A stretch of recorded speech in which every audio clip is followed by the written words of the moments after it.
SMCI is down around 10% after hours. In fact, it's been down as much as 18% and looks to be very volatile. As we can see, it was due to report its earnings after the market closed today, and we will discuss the preliminary results as well as some very unfortunate news that you do need to hear. Now, the overall market has actually looked very positive, especially when you consider the volatility. It is election week as well as the Fed due to speak. But in terms of SMCI, as investors, they have had probably one of the worst periods of this company. In fact, their shares were down around 33%, and that was solely due to the fact that Ernst & Young, who were their auditors, did resign. And as we can see in a letter, they said they are unwilling to be associated with management's financial statements. Remember, lots of bad news that we did hear over the last few months with Hindenburg, the short seller, talking about how there had been accounting manipulation, and they were also reportedly under a probe from the Department of Justice.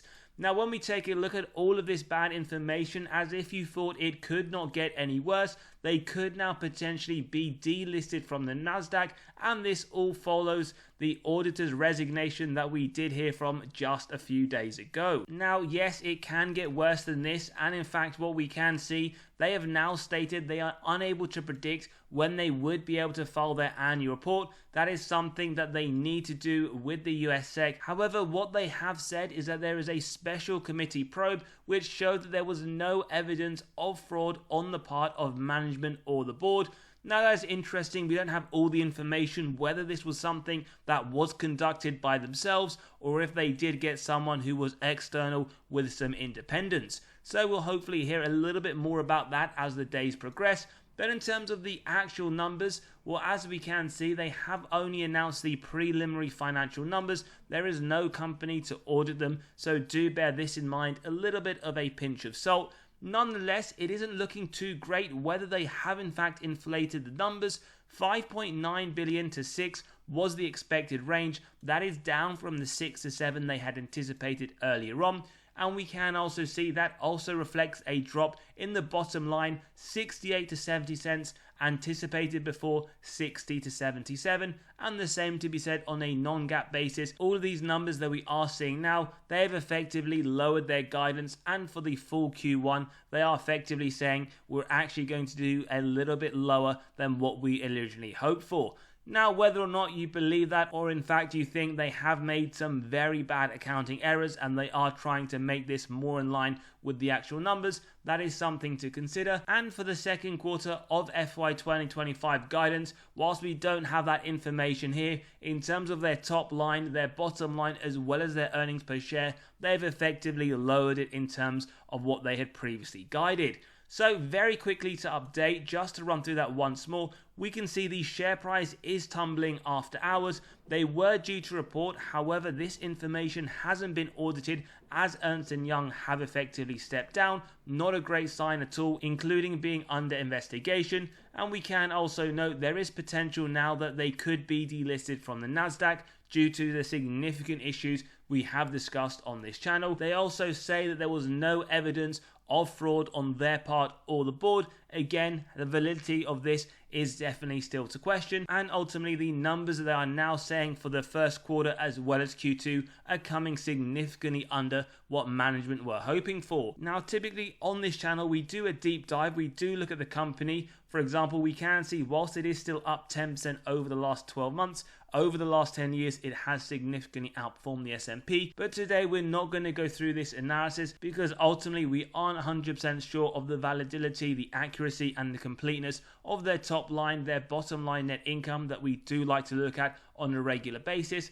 And the same to be said for their balance sheet when we do that cash versus total debt. Now, the information is here if you want to see, for example, in terms of their earnings. Now we know the next 2 quarters are in fact going to be lower than what they'd hoped for, and therefore this does also put into question the accuracy of their forecasting moving forwards.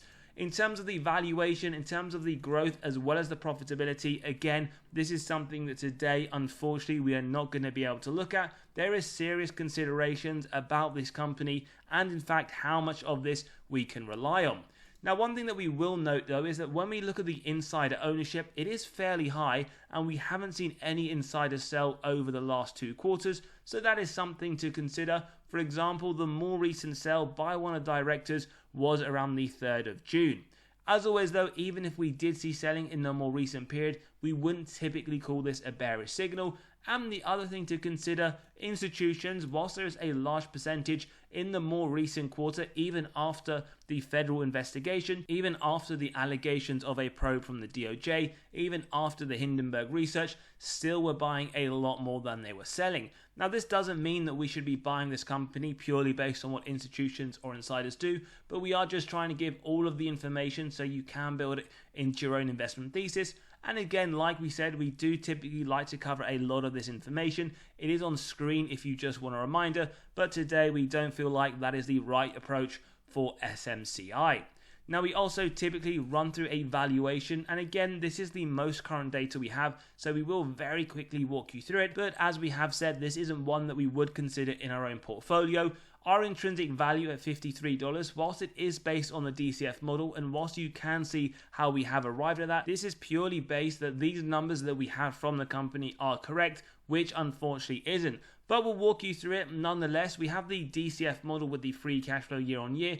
We have the growth rate moving forwards of 15%, where we have a low, medium, and high. And based on the 15% with the discount rate, we get the present value of future free cash flows and terminal value.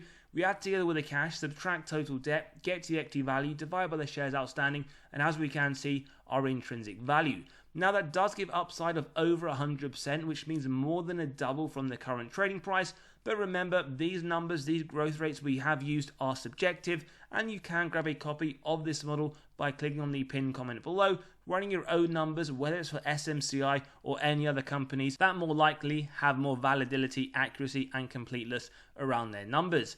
Now, 10% or 20%, if you do believe the other rates are more applicable, we'll just show you here for essentially transparency. 10%, 38.55, indicating 54% upside. At 20%, as we can see, $72, indicating nearly a double at 187%. Now, typically, we put the 15% in the median rate. We then run it through the margin of safety, so 10%, execute on that if it meets our 3 golden criteria: wide moat, strong financial metrics, and good forward-looking data, which would give us a buy up to $47. But in all honesty, no matter what margin of safety we use, this isn't a company that we would consider. Let's take it to the 50% MOS, still indicating a buy. At 55%, not quite there yet. Now, the reason for this, it doesn't mean that a 50% margin of safety isn't good enough, but when you don't have faith in management and what they're producing into the financial statements, this is what we would say as very pervasive issues right throughout the company, and therefore confidence is lost. And ultimately, this isn't a company we would buy even if it was worth $10 per share. Now, just a conclusion, we do see 50% MOS running it through this model with Wall Street. They haven't updated their price target yet, so will be interesting to see tomorrow, but 148% on prior targets at $62. Now, if you do enjoy the content, value is being provided, smash that like button, hit that subscribe and bell button so you are continually notified of these videos as they drop. But what we want to also let you know is that we have released our latest free weekly article. We talk about 2 stocks that we are buying this month, high quality companies that we would say are much better considerations than SMCI. Now, typically we release one every single Monday morning, getting to your inbox, and we also talk about what's happened in the market as well as severely undervalued stocks for the portfolio. You can grab a copy by clicking on the pinned comment below, signing up and reading straight away, where you'll also be able to gain access to 40 undervalued stocks for the month of November, lots of information, Wall Street's upside over the next year, and on top of that, another spreadsheet that Wall Street believe these 22 dividend stocks have the most upside in the whole S&P 500. So click below, sign up, and you can read straight away. As always, if you've enjoyed today's episode, smash that like button, hit that subscribe and bell button. Also, come and join us in the Patreon where we do talk about our weekly buys and sells. As always, have a great day and see you all on the next one.